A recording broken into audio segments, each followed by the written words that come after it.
Welcome, wrestling fans. You got the show Bill Schuyler here coming at you at 1Wrestling WWE NXT Invasion. It's been a while, 2 weeks to be exact. Had some major plumbing issues, a flood, if you will, in my home, and life as it is overtook my ability to hit you up with the latest and greatest from NXT Wrestling. My apologies for that. Let's jump right into this. We're dealing in October 23rd, 2014's show. We open up with the Ascension overcoming and defeating the team of Dillinger and Jordan via the fall of man. The Ascension seem to have their swagger back. They are at it, violent and doing violence as they always had in the past. All that's missing from the Ascension now is the gold around their waists. They are making their way back to being the #1 contenders against the Lucha Dragons. Will that occur, or will we see them take up to the main roster before they have that opportunity and actually take it and go for the big gold on Raw and SmackDown? Hideo Itami's music would hit. He stormed the ring, attacking both members of the Ascension again, getting in some licks, some kicks, and all kinds of tricks. But 2 against 1 appears to be a number that Hideo Itami cannot overcome, and he was beaten down and left lying in the ring yet again. Hideo Itami needs to find himself a tag team partner or a better means of striking back at the Ascension. This kind of kamikaze suicide attack against the Ascension each and every week is doing nothing but making him look weak and able to just be beaten from pillar to post by the Ascension. I mean, can we not get a singles match between him and Victor or him and Connor? Something where we have the balances equaled out just a little. Just saying, as a fan, that's what I would like to see. We then had Tyler Breeze coming out, defeating the lackluster Save the Planet CJ Parker in a quick match via the beauty shot. Tyler Breeze surely outclasses CJ Parker. CJ Parker needs to be pulled from television, repackaged, and turned into something else that's a little more palatable to the masses. Let him get over. You had him turning somewhat of a heel mode in this, a little more frustrated, a little more angry, but that's not going to flow with this hippie vibe character that you've come up with. CJ Parker needs a new look, a new attitude.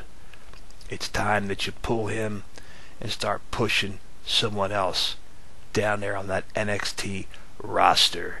We then had a tag team match going up, the Vaudevillians, Gotch and English going up against Murphy and Blake in an absolutely fantastic tag team match. I'm really beginning to enjoy Buddy Murphy and Wesley Blake, and the Vaudevillians are a unique tag team, and they do it all in the ring.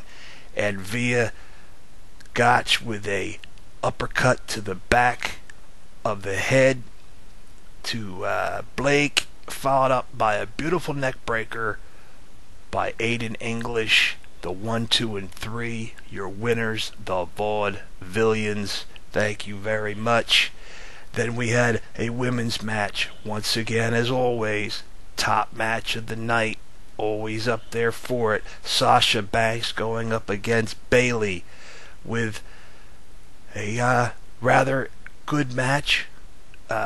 Bayley is so over with the fans. They have truly created a great face here at NXT. Sasha Banks, the prototypical heel, was able to overcome Bayley, taking her out via the bank statement and then laying into her and putting the boots to her. Becky Lynch would come down and storm the ring. Sasha jumping out, helping up her friend Bayley, and as she got her up, bang from behind, she hits her, takes her down to the mat. She's out for the count. kicks the proverbial dirt in her face, gets out of the ring, leaving arm in arm with Sasha Banks, and it looks like BFFs have arisen again. Becky Lynch and Sasha Banks appear to have made some type of deal and are now working together. Charlotte Flair, you need to watch your back between Sasha Banks and now Becky Lynch. We then had our main event, Adrian Neville defending that NXT title against the main roster's giant Titus O'Neil.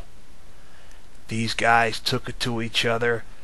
Quite an odd mixed match with the height of Titus O'Neil. Adrian Neville, a smaller, more compact guy, took it to Titus either way, and the match went back and forth, but Titus O'Neil would not take that NXT title this week. No, because Adrian Neville would take him down to the mat, take it up to that top rope, and strike with the red arrow for the 1-2-3 and the most beautiful high-flying finisher in the business right now.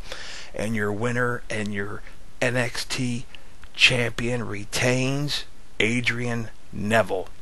With that, he makes his way up the ramp. Sami Zayn comes out to congratulate his friend and tells him that, he's on a road to redemption, and that belt on his waist is what he's got his eyes set on. Neville tells him he's not concerned about that. He's not even worried. Turns to walk away, and then turns back and tells him, because we all know that when it comes to the big one, you never get the job done. Next up, we have this week's episode from Full Sail University, October 30th, 2014. We open up with an interview with the one, Sami Zayn, talking about, again, this road to redemption, his desire to capture the NXT title. He's interrupted by Titus O'Neil, who tells him that he will not get a title shot, not as long as he's in the way. He wants a title shot. He's got to go through Titus O'Neil first. And with that, we have what will be our main event of the evening. Titus O'Neil going up against Sami Zayn. We then had an NXT Tag Team Battle Royal. 5 teams going up for the number 1 contendership. Any member of the team that would be eliminated over the top rope with both feet hitting the floor, both members of the team are eliminated. We had the Vaudevillians, the Ascension, Enzo and Big Cass. We had Blake and Murphy, Dillinger and Jordan. This went back and forth. Enzo and Cass looking extremely good up against these other teams. Finally seeing them working well together in the ring. Big Cass taking it and clearing house. We wind up eventually down to only 2 teams, the Vaudevillians and the Ascension. With that, as they get ready to lock it up, Hideo Itami's music hits. He comes out to the top of the ramp, just staring down dead at the Ascension. The Ascension talking smack from the ring. We got a match going on here. The Vaudevillians come up from behind him, scoop them up, and toss both members of the Ascension to the ring floor.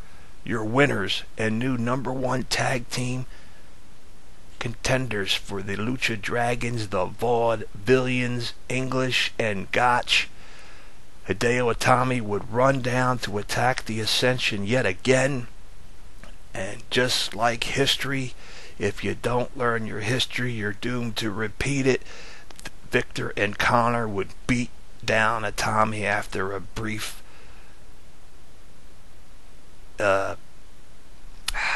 it's just hard to say it, man. It's just Kenta, Hideo Itami is just not, they're not letting him be Kenta. They're not letting that strong style come through, and it's beginning to annoy me. With that, I digress. They beat him down, and the Ascension tell him that he goes back to Japan on his own or they will send him back to Japan in a box. Hideo Itami, get yourself a tag team partner. Get yourself 2 tag team partners. You're going to need what you need to take out Victor and Connor of the Ascension, the longest reigning NXT tag team champions in the history of the company. You're not getting this done on your own. We then have a women's match.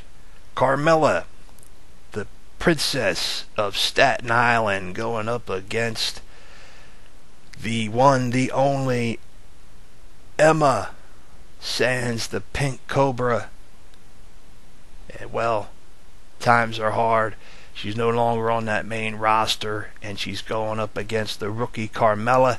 And Carmella takes it to her and defeats Emma via the head scissors choke.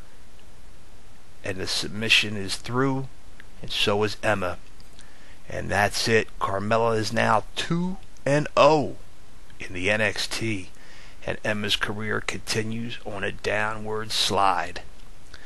We then get Bull Dempsey going up against a high-flying Justin Gabriel, a match that I truly thought was going to be a whole lot more, but apparently they're still not going to push Justin Gabriel, and they are well behind Bull Dempsey. Bull Dempsey with the win via that diving headbutt. This guy is a beast. He is in the physical realms of a Rusev, of a Taz. He's built like that, and I'm expecting to see big things for Bull Dempsey, either in the singles or tag team ranks, as he makes his way further in NXT and to that main roster. We then get another Baron Corbin squash match. 20 seconds of doom for one jabroni by the name of Tony Briggs. It wasn't pretty. It was over quickly. And Baron Corbin is another one that they got him shooting vignettes on his motorcycle. He's talking with his talk on the video, but he's just not impressing me in the ring. He's not beating anybody worth beating.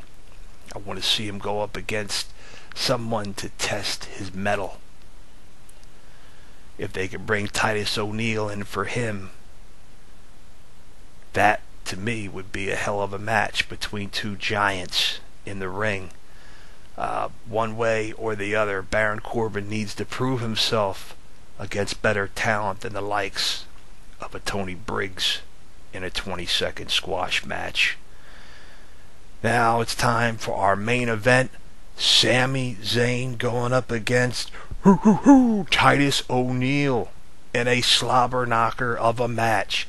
Sami Zayn pulling out all the stops. Titus doing what he can, trying to get himself in line for that NXT title. Sami trying to prove his road to redemption will not be blockaded by anyone, regardless of name, size, or stature. And the giant Titus O'Neil would fall victim to that enthusiasm that Sami Zayn was showing. Sami showed that he could win the big one today. It wasn't for the title, but it's for his move up the ladder, getting ever so closer to his friend Adrian Neville and the NXT title. He would defeat via the Yakuza kick or the Haluva kick Titus O'Neil, taking him out for the 1, the 2, and the 3. Match is over, and Tyler Breeze comes out and lays forth the challenge to Sami Zayn, telling him that his road to redemption has to go through him. The only man in NXT that you've never defeated. That's right, Sami Zayn, you've never defeated Tyler Breeze. And you'll have your opportunity next week in the main event as you go up against the Prince of Pretty, one Tyler Breeze, for the main event in NXT. And with that ends the show. I got a little bit of NXT news First off, the word on the street is Kevin Steen is making his way finally to the cameras. He will be known as one Kevin Owens. That's right, he picked the name Owen, that of his son and his most famous and favorite wrestler of all time, Owen Hart. I love the fact that they're letting these guys pick their own names. It's something that means something to him.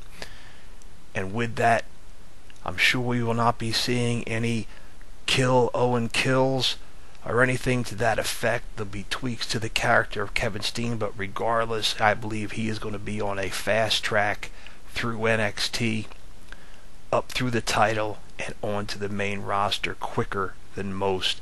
They need it. That main roster gets thinner and thinner every single week.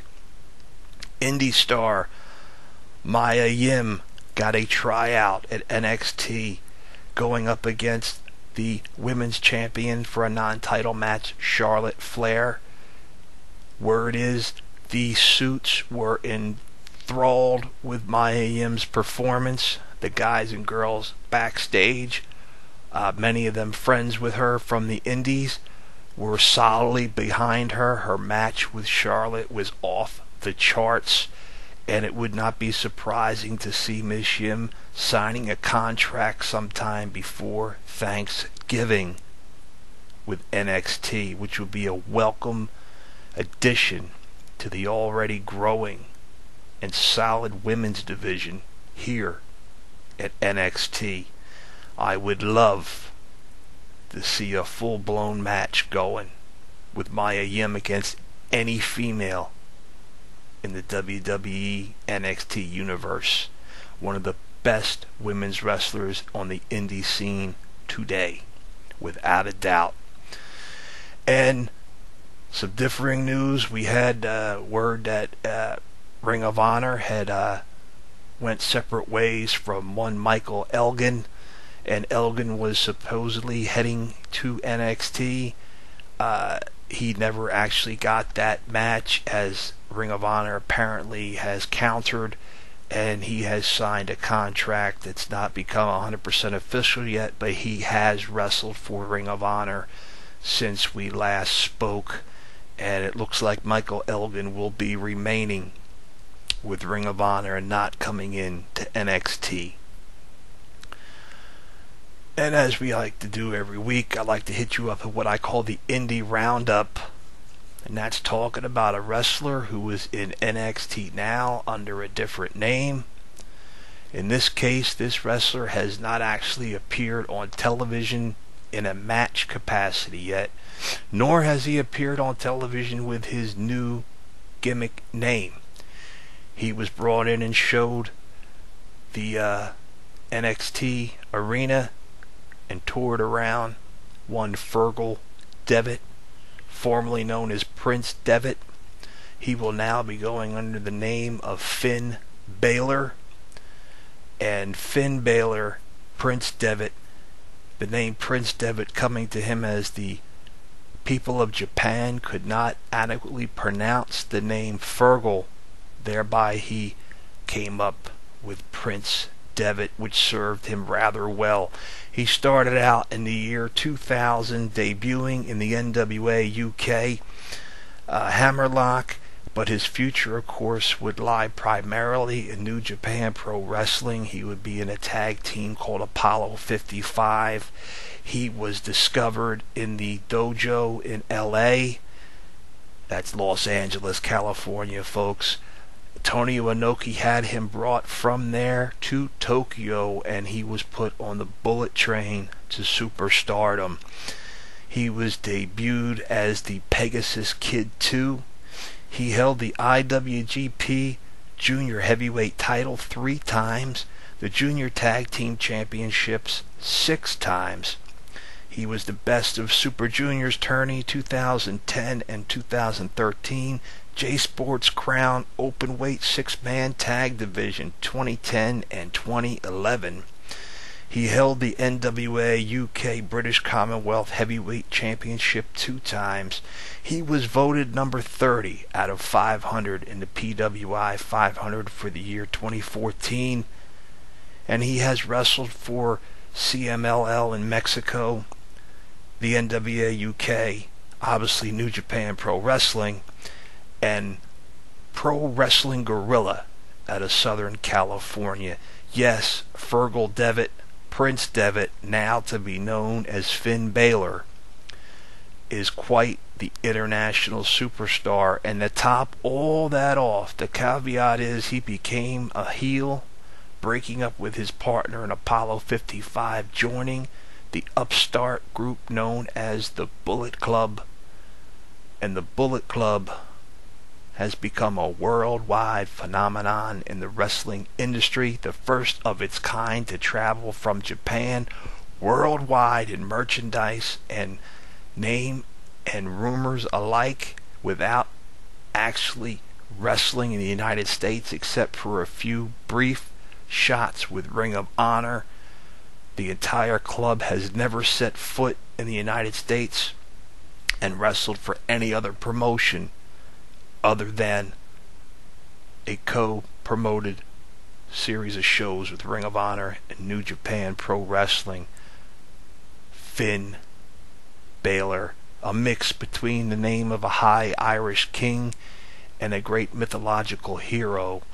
Prince Devitt, again, another one able to pick out a name that means something to him personally, not being saddled with the likes of a McGillicuddy name or any other type of idiotic names that the WWE has been guilty of in the past, and giving to wrestlers trying to break it through in the business.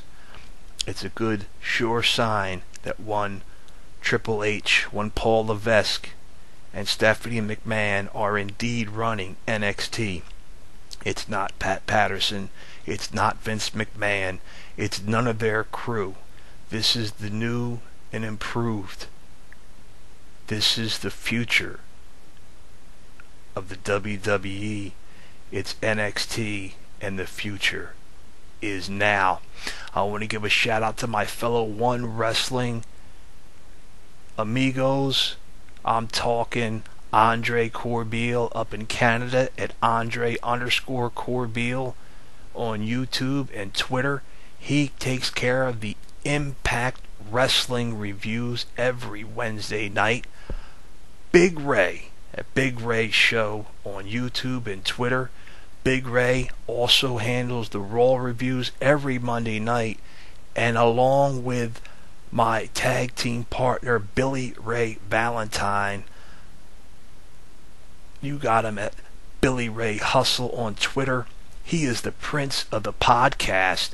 He is part of the PW Hustle at Podbean and iTunes, and you'll catch us every Thursday night on One Wrestling Goes Old School, along with Big Ray, my hermano, El Jefe Metamero, the King of New York, as we lay down old school pro wrestling in all forms and facets.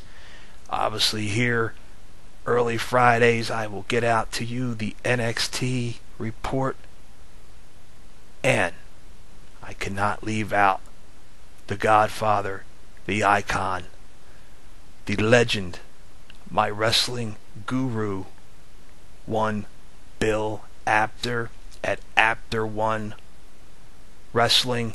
You can catch him on YouTube at Apter's Alley. See the best in interviews, reviews, news, anything you can think of with pro wrestling. Bill Apter has been involved with for years. If you grew up like I did with him, with Pro Wrestling Illustrated and The Wrestler and all those magazines back in the day, he's one of the greatest photographers in pro wrestling history. Reach out, check out Bill's work on YouTube at Apter's Alley and on OneWrestling.com and OneWrestling.video. With that, I am the show, Bill Schuyler. You can reach me at You Got the Show on YouTube, and I will see you down the road and at the matches.